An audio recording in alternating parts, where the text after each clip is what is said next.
The realm. Do you know what the realm is? It's the 1,000 blades of Aegon's enemies. A story we agree to tell each other over and over till we forget that it's a lie.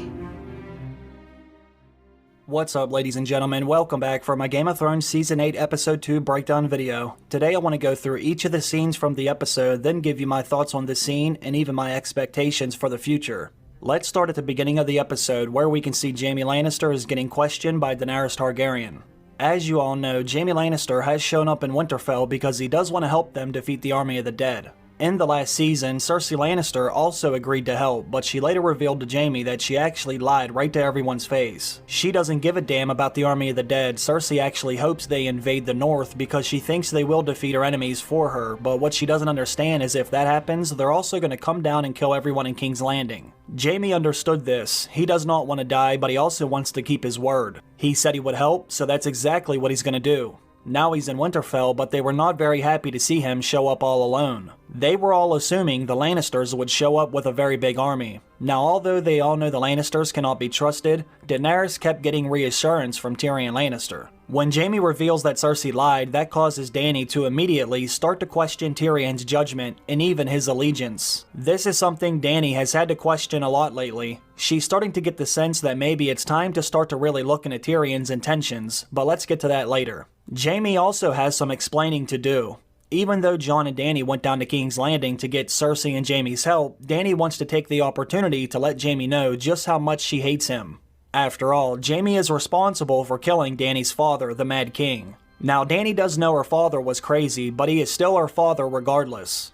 Jaime killing the Mad King was one of the things that led to Daenerys and her brother having to flee from Dragonstone in the middle of the night. Otherwise, they would have been killed just like Rhaegar and Elya's children were killed by the Mountain. This was why Oberyn agreed to be Tyrion's champion during his trial by combat. And what about what I want? Justice for my sister and her children. If you want justice, you've come to the wrong place. I disagree. He wanted vengeance for his dead sister and his dead niece and nephew, who just so happened to be Jon Snow's brother and sister. Because of Dany's father getting killed and their army getting beat at the Battle at the Trident, Daenerys had to spend most of her life on the run over in Essos. Now she finally has the chance to speak to one of the men that led to her family losing the Iron Throne. So like I said, Dany may know that her father did deserve to die, but that doesn't mean her and Jaime should automatically become best friends. This man is hated throughout most of Westeros, even more so in the north. His family is responsible for Ned Stark's execution, the tragedy at the Red Wedding, and even Bran Stark getting crippled. Also, you can't blame one of them for thinking Jaime might stab them in the back, literally and figuratively. This is why I was hoping Bran Stark would tell everyone the truth about Jaime killing the Mad King. Bran saw exactly what happened inside of the weirwood net. Now, I did like that Brienne stood up for Jaime. That makes sense for her to do that, but I was also hoping that Bran would say something as well. Bran obviously wanted Jaime to live because he says as much later when they're talking out in the Godswood. Either way, I am very happy that they let Jaime join the fight. This is how I wanted the scene to end. However, this did leave Dany in a very uncomfortable spot. She was basically one of the only ones hesitating to let Jaime into their service, but she was outnumbered.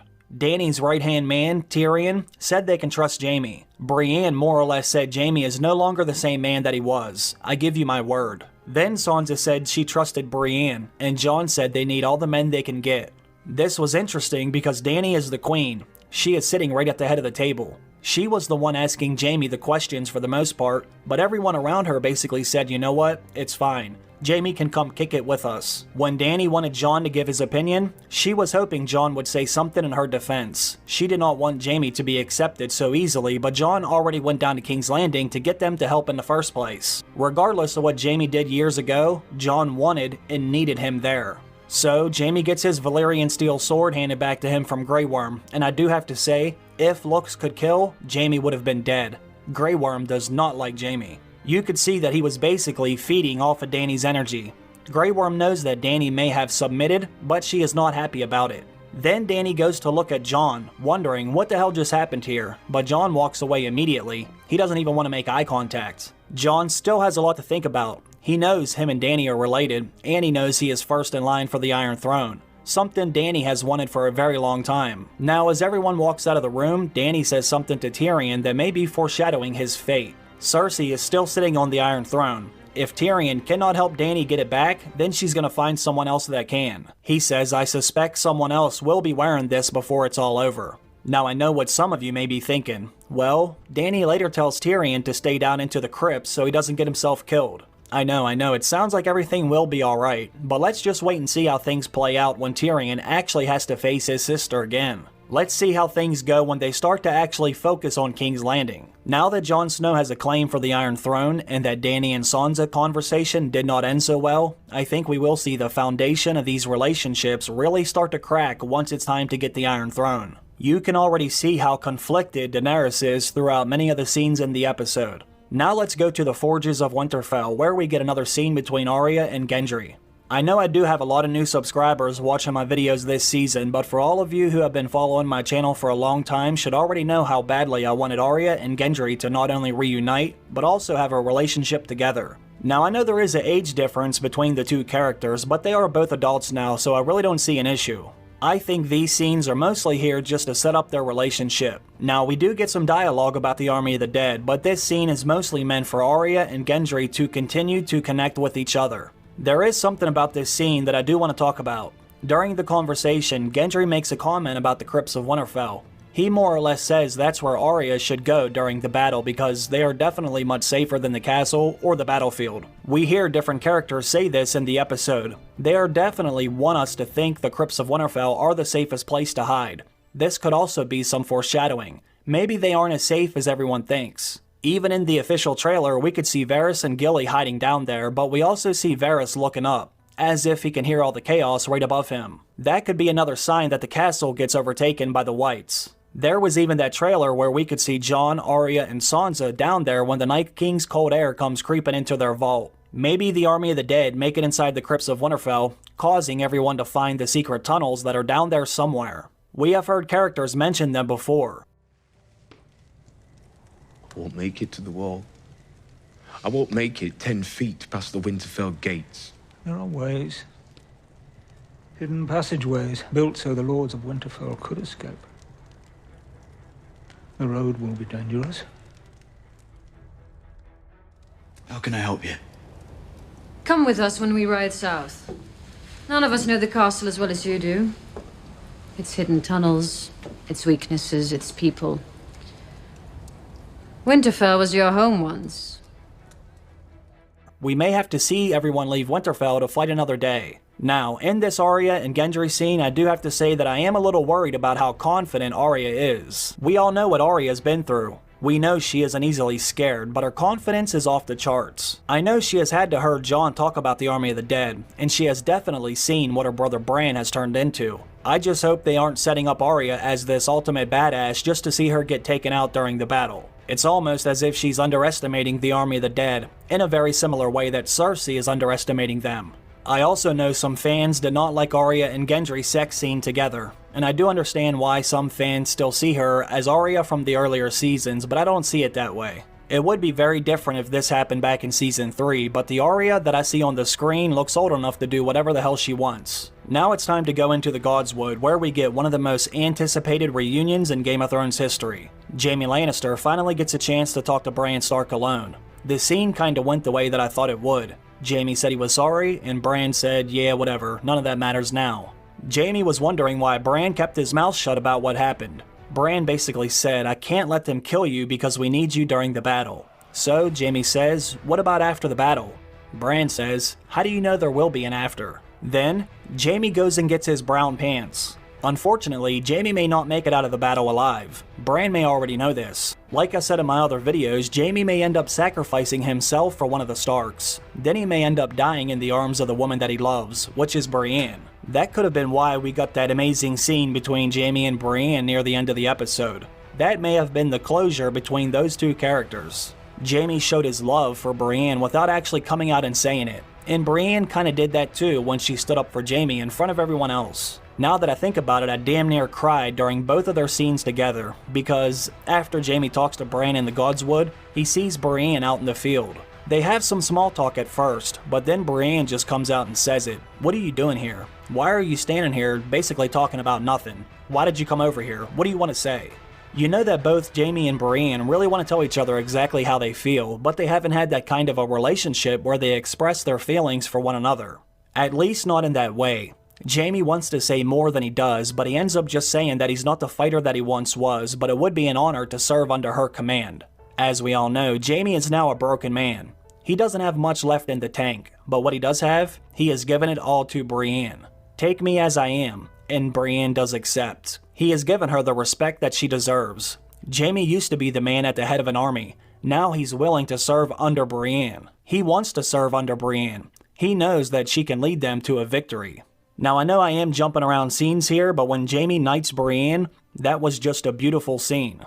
I got very emotional when that happened. I love Jaime and Brienne as characters. For a very long time they were kinda like the complete opposites of one another. Brienne was the definition of a knight. No one deserved it more than she did. But then you had Jaime, who was already a knight, but he was a man without honor. It's very satisfying to see how far he has came, because Brienne does say in this episode, Jaime is a man of honor. He saved my life. In a way, Brienne actually gave Jaime's life some meaning. It was her that showed him he could serve a purpose. He did not have to live up to the Kingslayer persona. Now it did take Jaime a long time to see that, but he has Brienne to thank, which he does. He finally gives her the recognition she deserves. Can you think of a better character to be the one to do that for Brienne, other than Jaime, the man that we all know she loves? Although she already honored all the duties of a knight, she is now officially a Knight of the Seven Kingdoms, which was also the name of the episode.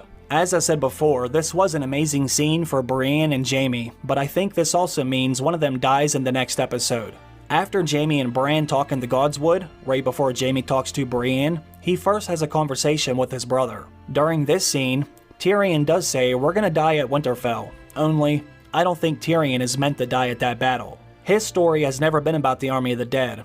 Well, neither has Jaime's in all honesty, but his story is about redemption. He started out as a man who was hated by just about everyone. Now, he is on a crash course of getting that redemption, and I do think he could very well die at Winterfell, essentially the same location his story started. Now he's back here again, at the end of the story, ready to give his life in service of House Stark. He is ready to lay it all on the line again, because he did risk his life by killing the Mad King, to save as many as he possibly can. If he dies in this battle, in the arms of Brienne, I think that would be a great ending for Jaime Lannister's story. I could accept that as a fan of his character. There is one other thing that I want to add. Remember how Jaime said that any knight can make a knight? Well, now that Brienne is a knight herself, I think she may end up doing the same thing for Podrick, assuming both of them survive. We have already seen how much better he has gotten with a sword. Brienne has also spent a significant amount of time with him. He has been ride or die with Brienne ever since they started traveling together. I think we may even see him save Brienne at some time during the battle. Remember, he did the same thing for Tyrion at the Battle of Blackwater Bay, so I think we could see him do the same thing for Brienne, and if she does survive the battle, I think she can make him a knight as well. Now I want to go to the Sansa and Dany scene. This is when they have their conversation about Jon and the future of the North. First, I do want to say I have a very close eye on Sansa and Jon Royce. Has anyone else noticed that these two characters are always together, talking when no one else is around? I wonder what they're really up to. I wonder if they're making any arrangements for the future of House Arryn and House Stark. Let us not forget, Sansa and Sweet Robin were very close to getting married once before. Well, I'm the Lord of the Vale. When I grow up, I'll be able to fight anybody who bothers me. Or you. When we get married, you can tell me if you don't like somebody, and then we can bring them back here and whoosh! Right through the moon door. I like the sound of that. The Vale could also be a safe location to hide if the army of the dead do take over Winterfell. Now I don't want to get ahead of myself, but I am wondering what they're up to. Anyways, Sansa and Dany. Okay, at first, it did look like these two were about to find some common ground because they both do care about Jon, but then everything changes because Sansa wants answers. I actually really enjoyed Sansa getting a little aggressive here. Sometimes I do get annoyed when Sansa acts like that, but I understand where she was coming from in this situation. What does Dany intend to do with the North when and if she takes the Iron Throne? Sansa wants them to be independent. Unfortunately, we never get to hear Dany's answer, but that might be setting up a second fight for the Iron Throne. Now think about Jon and Dany's scene in the Crypts of Winterfell. Did I not say Jon should wait until after the battle was over to say something to Dany? Why the hell would he do this now? Anyways, now Dany knows who Jon is. She found out Rhaegar and Lyanna got married, and they had a son, who is Jon Snow, aka Aegon Targaryen, next in line for the Iron Throne. This was pretty much the last thing Daenerys ever wanted someone to say to her. This entire time, she thought she was the last living Targaryen. She thought she was next in line for the Iron Throne. Now you would think Dany would be a little happy to find out she still has some family around, but that did not even cross her mind. She is now wondering what Jon's intentions really are. When Jon said how he found out, Dany did find it very convenient that the only two people that are now saying this just so happen to be Jon's brother and his best friend. Now she might be thinking, are Jon, Sansa, Sam, Bran, Tyrion, and God knows who else trying to take the Iron Throne away from me? What the hell is happening? Everything is about to crumble. Also, do you remember that scene from one of the recent trailers? There was a scene where we could see Jon and Dany in a room together. Daenerys has her back turned to Jon, almost as if she doesn't even want to look at him. Then we see Jon get ready to leave the room, and Dany never looks back. I'm wondering if they're setting up a second fight for the Iron Throne. Not just against Cersei, but also something between Dany, Jon, and even Sansa. Now imagine if Dany loses most of her soldiers in the battle for Winterfell.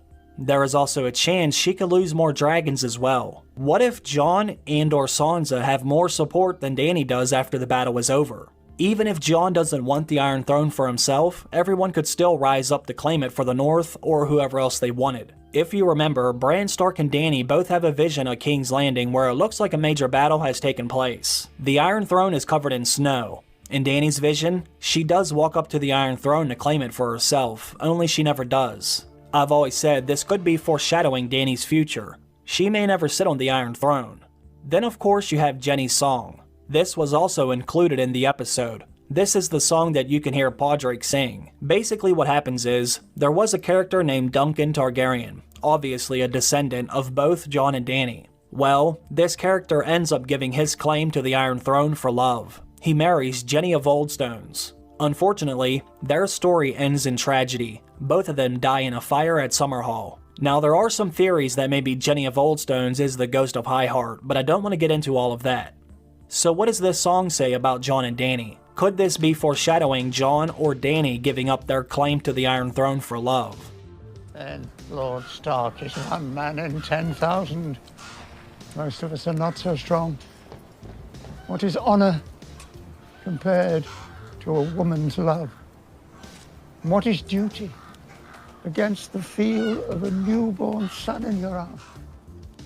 Well, I have always said that I don't think Jon will want to sit on the Iron Throne, and I don't think Dany will ever sit on the Iron Throne either, based on her vision at the House of the Undying. If that song is foreshadowing the fate of Jon and Dany, then their love story may end in a tragedy as well. Now, back to Dany and Sansa's scene. Dany ends up getting kinda slighted again when Theon Greyjoy shows up. Now before I get into that, I do just want to say this was another emotional scene for me. Theon Greyjoy is another character that I did not like at one time, but he has grown on me over the years, and I am now enjoying his own redemption story. I actually had more of an emotional connection to this reunion than I did Jon and Arya's, and that's crazy because that was the one I was looking forward to the most. Anyways, Theon tells Dany what's up. Yara's okay, and she's heading to the Iron Islands. Dany says, well, why are you here? Theon then looks at Sansa and says, I want to fight for Winterfell, if you will have me, Lady Sansa. This is right in front of Dany, so she is getting to see the love for Sansa and the support for Sansa. Now I know that Theon doesn't add much to the army, but it is just another example of Dany feeling this disconnect with all the other characters. Dany is the outsider, almost as much as her Dothraki and Unsullied, or maybe even more so because her father is responsible for killing Ned Stark's father and brother. Not to mention, everyone still thinks Dany's brother, Rhaegar, kidnapped and raped Lyanna. Dany's not feeling the love, even though she's there to save everyone. Now I was actually getting worried there wasn't going to be much of a story to tell at Winterfell besides everyone meeting up again and fighting the dead, but I do think they're doing a very good job at keeping things interesting in between all the battles. I think this next scene is one of the most underrated scenes from the episode. This is when Davos and Gilly see a little girl that is very reminiscent of Shireen. At first I just thought, damn, I know Davos has to be missing Shireen at that moment because I know I was. Then during my second watch I remembered that Shireen was helping Gilly learn how to read, so I really like that they added her to the scene. Not only does it give Gilly an opportunity to get some screen time, but she can also relate to that child. Gilly is still a wildling at heart, so she probably feels more comfortable around the small folk or common folk than she does all the high lords and ladies. I also saw some fans saying that could be Melisandre hiding her identity, but I don't think that's the case here. I think it would be really screwed up if Melisandre came back as someone that reminded everyone of Shireen, the child she burnt to death. Also, there is no evidence that Melisandre can change her body size so drastically. We've only seen her as an old woman, so I doubt she can transform into a small child. That's just my opinion. The next scene is when Dolorous, Beric Dondarrion, and Tormund Giantsbane arrive at Winterfell. Now let me tell you, Tormund Giantsbane was absolutely hilarious during the entire episode. He made me laugh out loud several times. This dude is excellent at being the comedy relief in the show. I loved how they did this scene. When Jon sees Dolorous again, the music starts and things are getting emotional. Then as soon as Jon is about to give him a hug, here comes this big son of a bitch slamming right into Jon to stop the music. I thought that was well done because that's exactly what he would do. Anyways, they find out everyone is dead. Whoever isn't at Winterfell already is now in the Night King's army, so it should be even bigger than we originally thought. We also find out the Night King's army will arrive before the sun comes up again, so shit's about to get crazy. The next scene is when they all strategize how they will defeat the Night King. Now I already made an entire video based on that scene alone, so I don't want to go over everything again. Basically, I don't think the Night King will fall into their trap so easily. He was created thousands of years ago, so he's had a lot of time to think about his own strategy. I also think the Night King is a green seer like Bran Stark, which means he may be able to see what all of them are doing as well. There is always a chance the Night King doesn't even go to Winterfell himself. He could go elsewhere while his army attacks the Stark's castle. However, I still believe the Night King could die at this battle. I have made a lot of videos on this subject already. Since the Starks have such a close connection to the Night King and the White Walkers, I always felt like this is where the battle should end. But on the other hand, who really knows? Every time I start to get confident about my theory, something else happens that makes me start to second guess it. Either way, all my chips are in the center of the table. I have invested so much into this battle for Winterfell. Hopefully some of my theories surrounding the battle do come true. I guess we shall see in the very next episode. Now there is something I do want to mention about the scene. When everyone leaves the room, Tyrion Lannister stays behind to talk to Bran Stark. He wants to know about his journey. Obviously, Bran is no longer that little kid Tyrion once knew back in the first season. At first, Bran really doesn't want to say anything because it's such a long story, but Tyrion reminds him they really don't have much else to do but sit around and wait for the army of the dead. This is where the scene ends. We're not sure if Bran said anything at all, but later in the episode, Tyrion does say something that could suggest otherwise. Tyrion all of a sudden becomes very optimistic. He says, "I think we will live," when earlier, Tyrion said to Jaime, "We're gonna die at Winterfell." So I do wonder what Bran might have said. I wonder if he made a comment to Tyrion kinda like he did to Jaime in the Gods Wood. When Jaime and Bran spoke, he basically indicated Jaime might not survive the battle, but maybe he said the opposite to Tyrion. Maybe he said something that led Tyrion to believing he is gonna survive, unlike his brother Jaime. Then we get a scene where Grey Worm and Missandei foreshadow one of their deaths. As I said before, one of them will not make it out of the next episode. I think it's going to be Grey Worm since he will most likely be right on the front lines of the battlefield. Also, we finally got to see Ghost. Now it would have been nice if we could have actually seen Jon greet him when he got there, but at least we got to see him at all. I'm hoping they don't kill Ghost during the battle. I'm worried they might get rid of him because they don't want to spend money on Ghost for whatever reason. Hopefully Jon locks him up down in the crypts of Winterfell. Now I know they might need him during the battle, but I think everything's going to be too crazy for him to survive, but that's my opinion. Now I did enjoy the scene of Jon, Sam, and Dolorous. It was very reminiscent of their days at Castle Black. Here they are again, as the Watchers on the Wall, waiting for the dead to arrive at their gate. It's really sad because this might be the last time we see these three characters together again. I don't think Dolorous survives the battle. We hear him say once again, the last man alive needs to burn the rest. I'm afraid he will be the one to die out of these three. Another character I said would die in the battle is Beric Dondarrion. I think he dies when he saves the Hound's life. They have another scene together on the battlements of Winterfell in this episode. We saw them together again in the episode 3 trailer, so it does seem like these two will spend most of the battle together. Like I said, since Beric has been so closely connected to House Clegane ever since Season 1, I think he ends up giving his life for Sandor. Then, Sandor will go on to face his brother in King's Landing. In that scene of Beric, the Hound, and Arya Stark, we do get a nice little moment when the Hound says he did fight for Arya once. It wasn't much, but I did like that. Hopefully the Hound gets a chance to do that again during the battle. I would like to see him and Arya fighting the dead together. That would be badass. At the end of the episode, we finally see the dead getting very close to the castle. There was no sign of the Night King, but like I said in another video, he will most likely make a very dramatic entrance into the battle. We do, however, see a shitload of White Walkers. Right before this final season started, I did make a video where I talked about everything we should expect to see during the battle. In that video, I said we could see upwards of 90 White Walkers because Craster did say he had 99 sons. Therefore, the Night King most likely got all of those sons sacrificed to him. You have one son, don't you, Moment? I had my 99th. You ever meet a man with 99 sons? We have seen a couple characters kill some of those White Walkers already, but it does look like the Night King still has the rest. This is an absolutely terrifying sight. Not only does he have that many White Walkers, but all of them are mounted on horses, which makes it even harder to stop. And all of them also look to have their own magical ice weapon like we've seen them carry before. Daenerys and Jon will have to be very careful when taking the dragons into the fight. All of these White Walkers could start throwing their ice weapons at the dragon as soon as they enter the battle. They might not even need the Night King to kill another dragon when you have that many White Walkers. Everyone that has a Valyrian steel sword will have to kill several White Walkers each. Now I know Dragonglass works too, but we are going to see some badass sword fights between our main characters who have Valyrian steel and these White Walkers that have ice weapons. I'm very excited for the next episode. Let me know all your thoughts down below. I want to thank everyone for watching the video, I appreciate that as always, and I also want to thank everyone on Patreon for supporting the channel. Have a great day, I'll see you soon. Bye.